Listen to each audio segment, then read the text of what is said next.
Hello friends, आपल्या सर्वांची आवडती मालिका तू ही रे माझा मितवा या मालिकेच्या आजच्या बुधवार 15 एप्रिलच्या एपिसोडमध्ये एकानंतर एक जबरदस्त ट्विस्ट आले आहेत.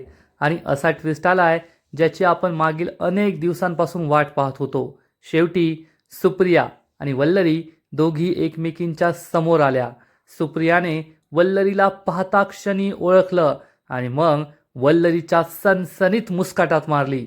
घरातील सगळ्यांनाच जबर धक्का बसला आणि मग सुप्रियाने वल्लरीची सगळी पापं, तिची सगळी कटकारस्थानं घरातील सर्वांना सांगितली.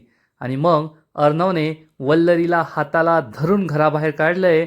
वल्लरी रडतीये, पाया पडतीये, विनवण्या करतीये, पण अर्णव काहीच ऐकायला तयार नाहीये. ईश्वरी आणि सुप्रियाने तिच्या तोंडावर घराचा दरवाजा लावून घेतलाय आणि तिला घराबाहेर कायमचं हकलून दिलंय. मग फ्रेंड्स, हे सगळं घडलं तरी कसं? हा सगळ्यात मोठा ट्विस्ट कसा आला हे जाणून घेण्यासाठी हा व्हिडिओ शेवटपर्यंत नक्की पहा. आजच्या एपिसोडच्या सुरुवातीलाच अर्णव हा ईश्वरीच्या डोळ्यांवर हात ठेवून तिला आपल्या रूममध्ये घेऊन येतो. अर्णव ईश्वरीच्या डोळ्यावरील हात बाजूला काढतो आणि ईश्वरीला जे काही दिसतं ते पाहून ईश्वरी खूप खुश होते. तिला आश्चर्याचा धक्काच बसतो, कारण अर्णव आणि ईश्वरीची रूम खूप सुंदर सजवलेली असते. सगळीकडे बलून्स असतात, त्याचबरोबर लाइटिंग असते आणि खूप भारी वातावरण असतं. कॅन्डल्स पेटवलेले असतात आणि हे सगळं पाहून ईश्वरीचा विश्वासच बसत नाही. अर्णवसुद्धा खूप खुश असतो.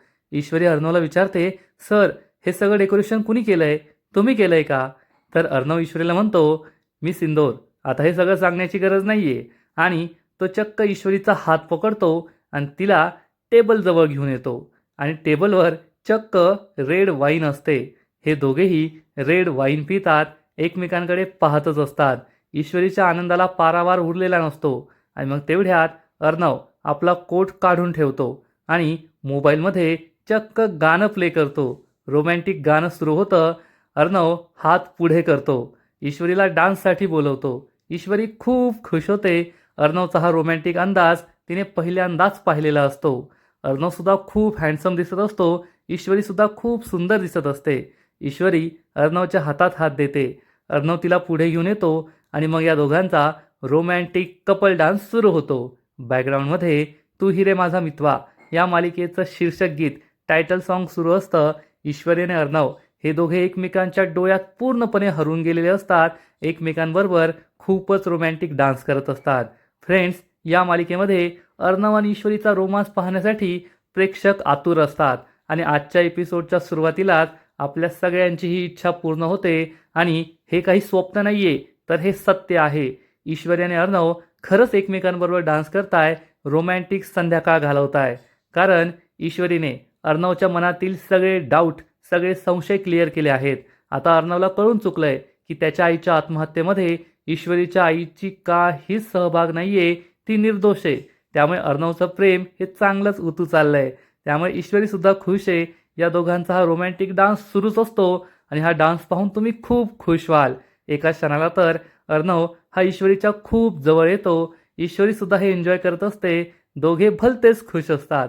पण इकडे आपला आकाश मात्र खुश नसतो. आकाश नम्रताला कॉल करतो. नम्रता विचारते, सर, तुम्ही आजीशी बोललात का आपल्या लग्नाबद्दल? आकाश सांगतो, हो बोललो ना, पण घरात कुणीच सध्या आपल्या लग्नासाठी तयार नाहीये. हे ऐकून नम्रताला मोठा धक्काच बसतो. नम्रता विचारते, सर, तुम्ही त्यांना सांगितलं नाही का? आपली बाजू मांडली नाही का? आकाश सांगतो, मी आजीला सगळं समजवण्याचा प्रयत्न केला, पण आजी म्हणाली सध्या घरातील वातावरण योग्य नाहीये, त्यामुळे सध्या आपलं लग्न नाही होऊ शकत. नम्रता चिडून म्हणते, सर, घरातील वातावरण ठीक नाहीये हे त्यांना कळतंय, पण आपल्या भावना कळत नाहीये. आपल्या साखरपुड्याला किती दिवस झाले आहेत, आपण लग्नाची वाट पाहतोय, पण कुणीच आपलं लग्न लावून द्यायला तयार नाहीये आणि आपण हे सगळं सहन करत राहायचं. आकाश तिला समजवण्याचा प्रयत्न करतो. नम्रता, मला कळतंय तुला या गोष्टीचा खूप त्रास होतोय, पण आपलं लग्न लवकरच होईल, तू काळजी करू नको. नम्रता चिडून म्हणते, हो होईल ना सर, नक्की होईल, आपण आयुष्यभर अशीच वाट पाहत राहू. असं म्हणून नम्रता फोन कट करते. आकाशला खूप वाईट वाटतं. नम्रतेची काही चूक नाहीये, तिला बोलून तरी काय फायदा आणि घरातील कुणीच ऐकायला तयार नाहीयेत, म्हणून आकाश खूप निराश होतो. नम्रता चक्क रडू लागते आणि म्हणते, आकाश सर, माझं तुमच्यावर खूप प्रेम आहे, मला तुमच्याशी लग्न करायचं आहे, पण आता पुढे काय होईल? कुणीच आपलं लग्न लावून द्यायला तयार नाहीये. अजून आपण किती वाट पाहायची? म्हणून नम्रता रडू लागते. आणि इकडे आपल्या ईश्वरी आणि अर्णवचा रोमॅन्टिक डान्स सुरूच असतो. दोघे एकमेकांच्या खूप जवळ आलेले असतात आणि ईश्वरीसाठी तर हे स्वर्ग सुखच असतं. अर्णव आणि तिचा रोमॅन्टिक डान्स सुरू असतो. अर्णव हा ईश्वरीला जवळ घेतो आणि ईश्वरी ही अर्णवच्या डोळ्यांमध्ये पूर्णपणे हरवून गेलेली असते. तिला कसलंही भान राहिलेलं नसतं. ती अर्णवच्या डोळ्यातच पाहत असते आणि म्हणते, अर्णव सर, मला माहिती आहे इतक्यात आपलं नातं पुढे नेण्यात तुम्हाला इंटरेस्ट नाही आहे. पण आज तुमच्या डोळ्यात खूप दिवसानंतर मला तो संशय दिसत नाही आहे. माझ्याबद्दलचा राग, अविश्वास दिसत नाही आहे. मी तुमच्या डोळ्यात आज माझ्याबद्दल विश्वास पाहते आहे आणि हीच माझ्यासाठी सगळ्यात मोठी गोष्ट आहे. मी या विश्वासाबरोबरच माझं उरलेलं संपूर्ण आयुष्य तुमच्याबरोबर काढू शकते. अर्णव हा ईश्वरीला विचारतो, मी सिंदोर, मी सिंदोर. पण ईश्वरी ही पूर्णपणे हरवून गेलेली असते. अर्णव विचारतो, मी सिंदोर, कसला विचार करतीये? ईश्वरी भानावर येते आणि खूप लाजते. अर्णव सुद्धा स्माईल करतो. अर्णव ईश्वरीला म्हणतो, मी पिझ्झा ऑर्डर केला आहे आपल्यासाठी, थंड होईल, चल आपण पिझ्झा खाऊया. ईश्वरी हो म्हणते आणि मग अर्णव आणि ईश्वरी हे दोघेही खुर्चीवर बसतात. तेथे अर्णवने छान पिझ्झा आणून ठेवलेला असतो आणि तो स्वतःच्या हाताने ईश्वरीला पिझ्झा भरवतो. ईश्वरी पिझ्झा खाते. अर्णव पिझ्झा ठेवू लागतो तर ईश्वरी त्याच्या हातातून पिझ्झा घेते आणि अर्णवला हा पिझ्झा भरवते. दोघेही एकमेकांकडे पाहत असतात. अर्णव आणि ईश्वरी हे दोघे एकमेकांकडे फक्त पाहत असतात. यामध्ये कोणताच डायलॉग नाही आहे. आणि ईश्वरीची जी प्रेमळ नजर आहे ना, ती खरंच खूप भारी आहे. क्षणभर तर ती अर्णवला सुद्धा लाजवते आणि अर्णव हा नजर खाली करतो, खाली पाहत असतो. पण ईश्वरी ही त्याच्याकडेच एकटक पाहत असते आणि अर्णवला आता तिच्याशी काय बोलावं तेच कळत नाही. ईश्वरी खूप गोड स्माईल करते. अर्णवसुद्धा तिच्याकडे पाहून स्माईल करतो. ईश्वरी आज अर्णवच्या प्रेमात पूर्ण वेडी झालेली असते आणि तिला कसलंही भान राहिलेलं नसतं. आणि मग थोड्या वेळानंतर अर्णव आणि ईश्वरी हे दोघेही आपल्या रूम बाहेर, अंगणात, घराबाहेर बसलेले असतात. कारण त्यांना आपण काय बोलतोय हे सगळं वल्लरीला ऐकवायचं असतं. त्याच वेळेस वल्लरी तेथे येते आणि खांबाच्या मागे उभी राहून त्यांचं बोलणं ऐकू लागते. अर्णव म्हणतो, ईश्वरी, आज माझ्याबरोबर जे काही घडलं ना, त्यावरून मला एक गोष्ट कळाली आहे की रमाकांत राजशिर्के आणि तुझ्या आईबरोबर जे काही घडलं होतं त्यात त्यांची काहीच चूक नव्हती. रमाकांत राजशिर्के यांना कॉफी किंवा चहामधून नक्कीच असा गुंगी येणारा पदार्थ दिला गेला असेल, त्यामुळे त्यांची ही अवस्था झाली. आणि वेळेवर तुझ्या आईला तेथे पाठवलं गेलं आणि मग हे सगळं षडयंत्र रचलं गेलं आणि माझ्या आईच्या आत्महत्येत तुझ्या आईचा काहीच दोष नाही आहे हे सुद्धा मला पटलंय. ईश्वरीला हे ऐकून आनंद होतो आणि ईश्वरी म्हणते, सर, आपल्याला हे तर कळलंय आणि तुम्हाला सुद्धा पटलंय की तुमचे वडील आणि माझी आई दोषी नव्हती. पण हे सगळं कुणी घडवलं हे अजून आपला शोधून काढायचं आहे. वल्लरी हे सगळं ऐकत असते. अर्णव म्हणतो, मी सिंदोर, बरोबर आहे तुझं. माझ्या एक गोष्ट तर लक्षात आली आहे, हे सगळं त्याच व्यक्तीने घडून आणलं असेल जो राजेश शिर्के कुटुंबाचा सगळ्यात मोठा शत्रू आहे आणि ज्याला राजेश शिर्के कुटुंबाला उद्ध्वस्त करायचं होतं आणि शेवटी त्याने माझं कुटुंब उद्ध्वस्त केलंच. वल्लरीला जबर धक्काच बसतो. अर्णव ईश्वरीला म्हणतो, मी सिंदोर, तू आणि तुझी आई आता एकटे नाही आहात. आता मी तुमच्याबरोबर आहे आणि राजेश शिर्के कुटुंबाच्या त्या सगळ्यात मोठ्या शत्रूला आपण नक्कीच शोधून काढू. वल्लरीला जबर धक्काच बसतो. वल्लरी विचार करते, या ईश्वरीने अर्णवच्या मनात काय भरवलंय? आजपर्यंत अर्णव राजेश शिर्के कुटुंबाच्या मुख्य शत्रूबद्दल कधी बोलतच नव्हता. त्याला याबद्दल काही माहीतच नव्हतं. मला तर असं वाटत होतं की अर्णव हा सुप्रिया आणि ईश्वरीला जबाबदार धरतोय आणि यांचं नातं कधीच सुधारणार नाही. पण या ईश्वरीने शेवटी अर्णवचं मन बदललंच आणि आता माझी चारही बाजूने कोंडी झाली आहे. माझ्या इतकं वाईट नशीब कोणाचंच नाही आहे. एकीकडे या अर्णवला आता सगळं सत्य कळलं आहे. राजेश शिर्के कुटुंबाचा कोणीतरी शत्रू आहे असं त्याला वाटतंय. दुसरीकडे ही ईश्वरी आहे, तिसरीकडे ती सुप्रिया आहे आणि चौथीकडे तो रमाकांतसुद्धा परत आला आहे. आता काय करावं मला कळतच नाही आहे. वल्लरी चांगलीच घाबरते. जर अर्णवला माझं सत्य समजलं ना तर मग सगळं संपलं.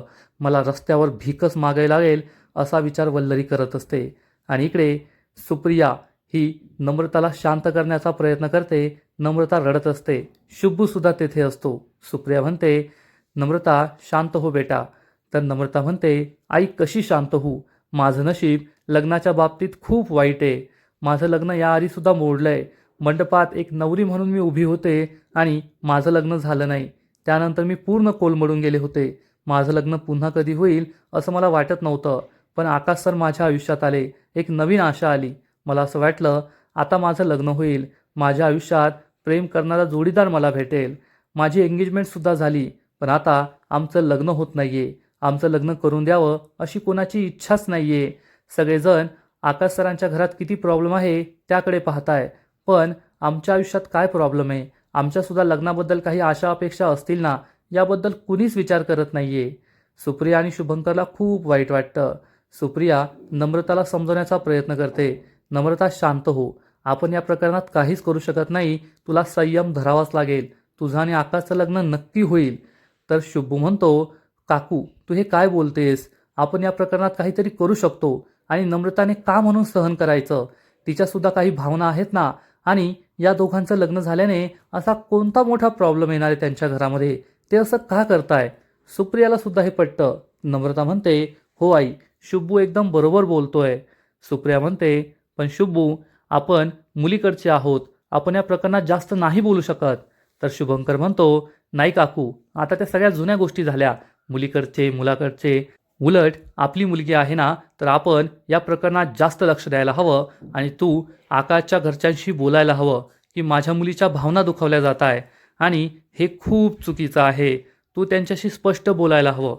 सुप्रियाला हे पटतं आणि सुप्रिया म्हणते, ठीक आहे शुभू, नम्रता, मी लवकरात लवकर आकाशच्या कुटुंबाशी बोलेल, तू काळजी करू नकोस. आणि मग शुभू नम्रताला म्हणतो, चल नमे, आपण मस्त कुल्फी खाऊया आणि काकूसाठी घेऊन येऊया. नम्रता म्हणते, नाही शुभू, माझा मूड नाही आहे. तर शुभू म्हणतो, मी तुला विचारत नाही आहे, सांगते, चल लवकर. असं म्हणून तो नम्रताचा हात पकडतो आणि तिला घेऊन जातो. पण सुप्रियाला मात्र नम्रताची खूप काळजी वाटत असते. आणि मग दुसऱ्या दिवशी सकाळी राजे शिर्के कुटुंबाच्या घरी अंजलीच्या मुलीच्या बारशाची तयारी सुरू असते. सगळेजण आपापलं काम करत असतात. मामा हा केटरर्सशी बोलत असतो. तेवढ्यात आजी ही वल्लरीला म्हणते, वल्लरी जा, तेवढे बाहेर फुलं आले असतील तेवढी फुलं घेऊन दे. वल्लरी हो म्हणते आणि जाऊ लागते. तर तिच्यासमोर चक्क सुप्रिया येऊन उभी राहते. ज्या क्षणाची आपण सगळे इतक्या दिवसांपासून वाट पाहत होतो तो क्षण शेवटी आलाय. सुप्रिया आणि वल्लरी एकमेकींसमोर येऊन उभ्या ठाकतात.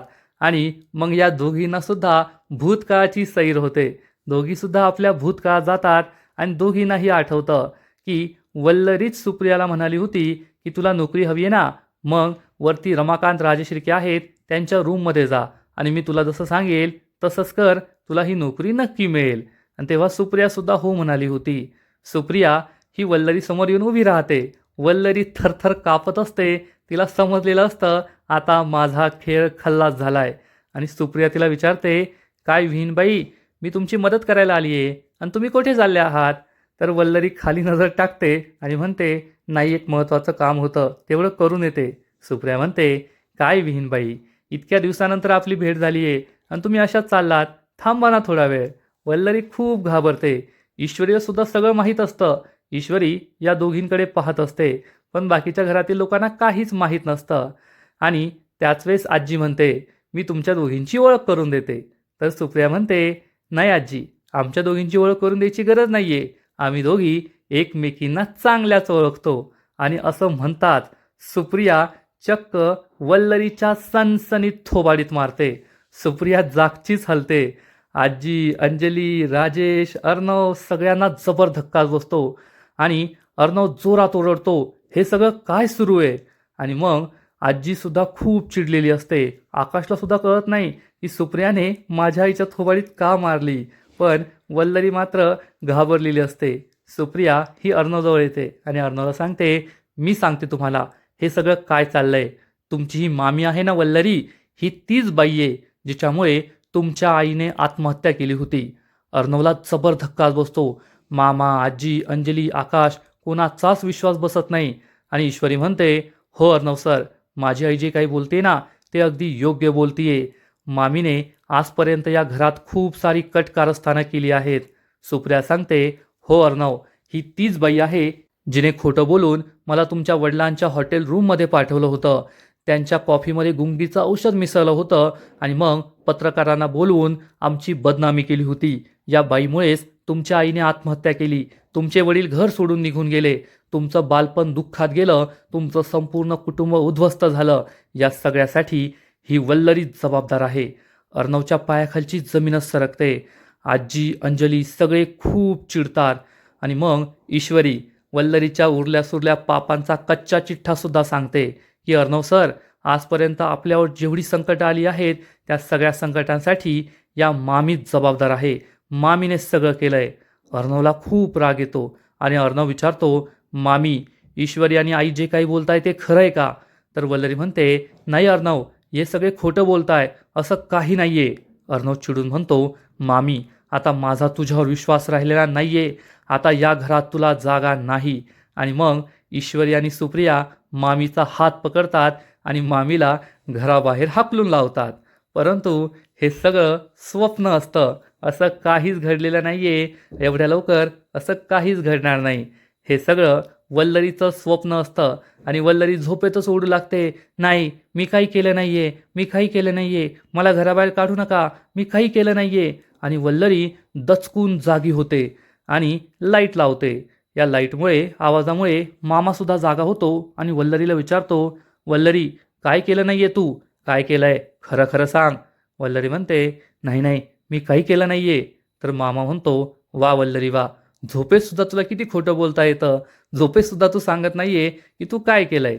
वल्लरी चिडून म्हणते, झोपा गुपचूप, काही केलं नाहीये मी. मामा म्हणतो, तू आहे ना कधीच सुधारणार नाही. आणि मामा पुन्हा झोपी जातो. पण वल्लरी तशीच बसून असते आणि म्हणते, नाही, जर मी काही केलं नाही ना तर माझं हे स्वप्न सत्यात उतरायला वेळ लागणार नाही. आणि मला जर या घरात जिवंत राहायचं असेल तर ईश्वरी मरायला पाहिजे. त्या ईश्वरीला मी कायमचं संपवते, म्हणजे मी सेफ राहील. असा विचार वल्लरी करते. आणि मग दुसरा दिवस उजाडतो. अंजलीच्या रूममध्ये राजेश मस्त बाळाबरोबर खेळत असतो. अंजली त्याला म्हणते, राजेश, आता आपल्या बाळाचं बारसं होणार आहे.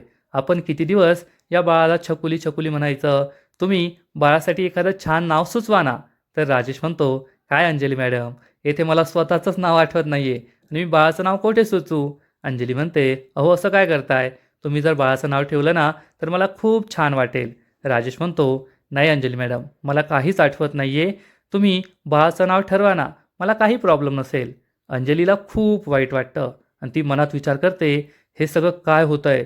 राजेश या घरात तर आहेत, पण माझ्याजवळ आणि बाळाजवळ मनाने नाहीये. आणि हे सगळं त्या अपघातामुळे झालंय.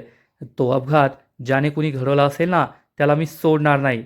असं म्हणून अंजली ही लगेचच पोलिसांना कॉल लावते आणि विचारते, राजेश भोसले या अपघात प्रकरणात तुम्हाला काही तपास लागला का? तर हा पोलीस सांगतो, नाही मॅडम, जेथे अपघात झाला होता ना तेथील CCTV फुटेज गायब झालंय आणि CCTV फुटेजच नाहीये.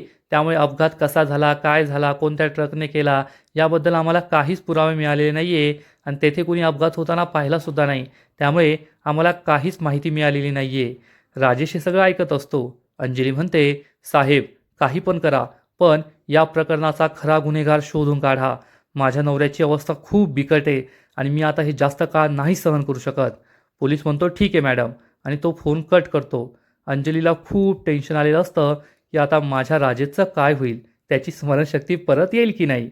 आणि राजेश मात्र बाळाशी खेळत बसलेला असतो आणि हे सगळं ऐकत असतो. इकडे आजी घरातील सगळ्यांना बोलून घेते. गुरुजीसुद्धा आलेले असतात. अर्णव आणि मामा विचारतात, काय झालं? तर आजी सांगते, गुरुजींनी सांगितलंय की फक्त उद्याचाच मुहूर्त आहे बारसं करण्यासाठी, नाहीतर मग जवळचा मुहूर्त नाही भेटणार. ईश्वरी म्हणते, याचा अर्थ आपल्याला सगळी तयारी आजच्या आजच करावी लागेल. आजी विचारते, तयारी होणार नाही का आज? तर ईश्वरी सांगते, होईल ना आजी, तुम्ही काळजी करू नका.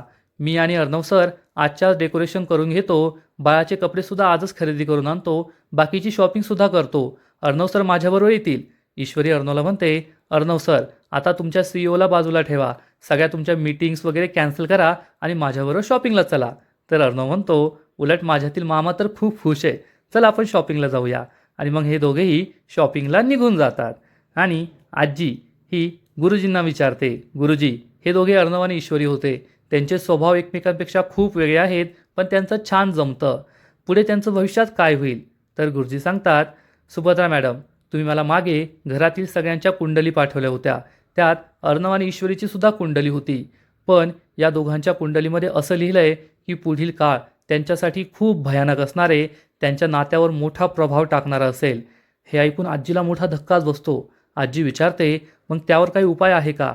तर गुरुजी सांगतात, उपाय हे थोड्या संकटांसाठी असतात, पण त्यांच्या आयुष्यामध्ये खूप मोठं संकट येणार आहे आणि त्यावर एकच उपाय, तो म्हणजे या संकटाला सामोरं जाणं. दुसरा कोणताच उपाय नाही आहे. हे ऐकून आजीला जबर धक्काच बसतो आणि आजीला खूप काळजी वाटते. इकडे शुब्बू हा घाईगडबडीत येतो आणि म्हणतो, काकू मला आशीर्वाद दे, आज माझं ॲड शूट आहे, मला लवकर जायचं आहे. तर सुप्रिया विचारते, एवढी घाई का करतोय? शुब्बू सांगतो, अगं मला वेळेवर पोहोचायचं आहे आणि मुंबईच्या ट्रॅफिकमध्ये अडकलो ना मी तर पहिल्या दिवशी लेट होईल. तेवढ्यात नम्रतासुद्धा तयार होऊन येते आणि विचारते, आई कशी दिसते मी? मी शुब्बूबरोबर जातीये. तर सुप्रिया म्हणते, पण शुब्बूने तर मला सांगितलं तो तुला नाही नेऊ शकत, काहीतरी प्रॉब्लेम झाला आहे. नम्रता विचारते, शुब्बू हे काय बोलतेस आई? तर सुप्रिया हसू लागते आणि म्हणते, अगं तुझी चेष्टा करत होते, खूप छान दिसते तू, जा. शुब्बू म्हणतो, काकू आज मला खूप बरं वाटेल, माझ्या डोक्यावरचा भार कमी होईल. एकदाची ही नमी त्या रोहितला भेटली आणि तिने सेल्फी काढली ना, मग तिच्या डोळ्यातल्या गंगा जमुना कमी होतील आणि मुंबईत जे पाणी तुंबतंय ना ते तरी कमी होईल. नम्रता ही शुब्बूला इशारा करते, गप्प बसायचं आणि चलायचं. तर शुब्बू म्हणतो, पण मी गप्प बसल्यावर मी रोहिशीची ओळख कशी करून देणार? ही सेल्फी कसा काढणार?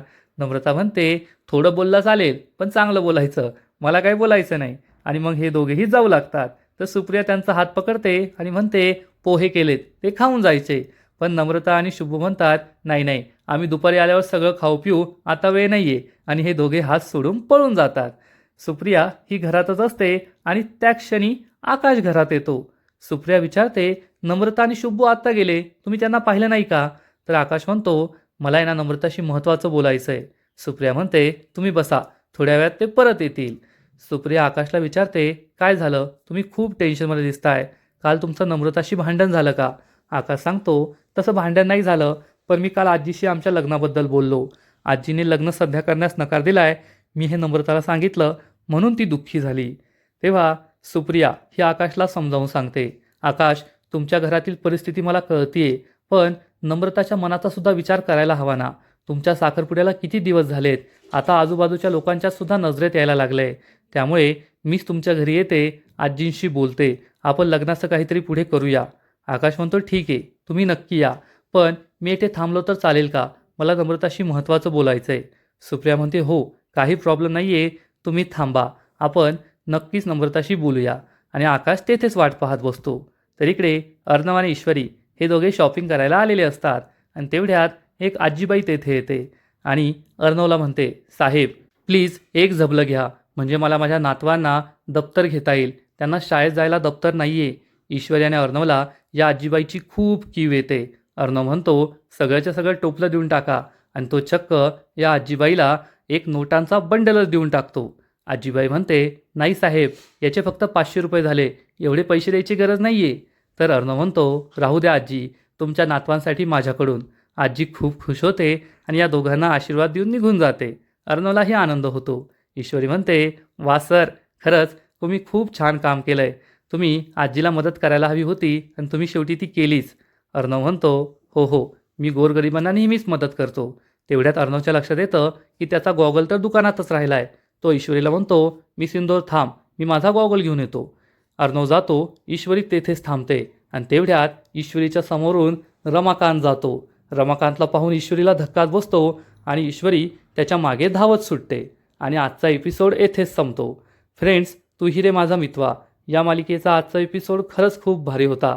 वल्लरीबरोबर जे काही घडलं ना ते पाहायला मजा आली, पण हे एक स्वप्न होतं, सत्य नव्हतंच. परंतु हे स्वप्न आज ना उद्या नक्कीच सत्यात अवतरेल असं वाटतंय. आजचा एपिसोड तर भारी होता, पण या मालिकेचा पुढील एपिसोड आणखीन भारी असणार आहे, आणखीन मोठा ट्विस्ट त्या मालिकेत येणार आहे. मग नेमकं घडणार तरी काय? तर फ्रेंड्स, तू ही रे माझा मितवा या मालिकेच्या पुढील एपिसोडमध्ये आपण पाहू की ईश्वरी ही रमाकांतच्या मागे मागे धावणार. तेवढ्यात अर्णव तेथे येईल आणि अर्णवला दिसेल की ईश्वरी कोणाच्या तरी मागे धावतीये. अर्णव हा ईश्वरीला पकडणार आणि विचारणार, मी सिंदूर कोणाच्या मागे धावतीये? आणि ईश्वरीला प्रश्न पडेल की आता अर्णवला काय उत्तर द्यायचं. आता जर अर्णवला रमाकांतची काही चूक नाहीये हे पटलंय तर ईश्वरीने रमाकांतबद्दल सांगायला काय हरकत आहे हेच कळत नाहीये. आणि इकडे आजी वल्लरीला ठणकावून सांगणार की ईश्वरीचे आईबाबा हे तुझे होणारे व्याही आहेत, तूच त्यांना फोन करायचा आणि अंजलीच्या बाळाच्या बारशाचं आमंत्रण द्यायचं. वल्लरीचा नाईलाज होईल, आजी तिला फोन लावून देणार आणि वल्लरी ही सुप्रियाशी बोलणार.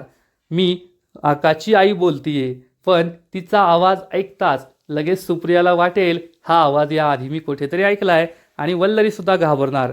मग आता पुढे काय होईल हे पाहणं खूप इंटरेस्टिंग आहे.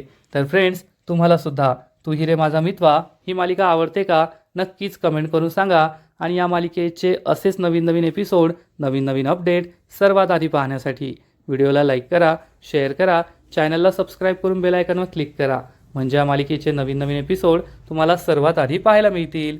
खूप खूप खूप धन्यवाद.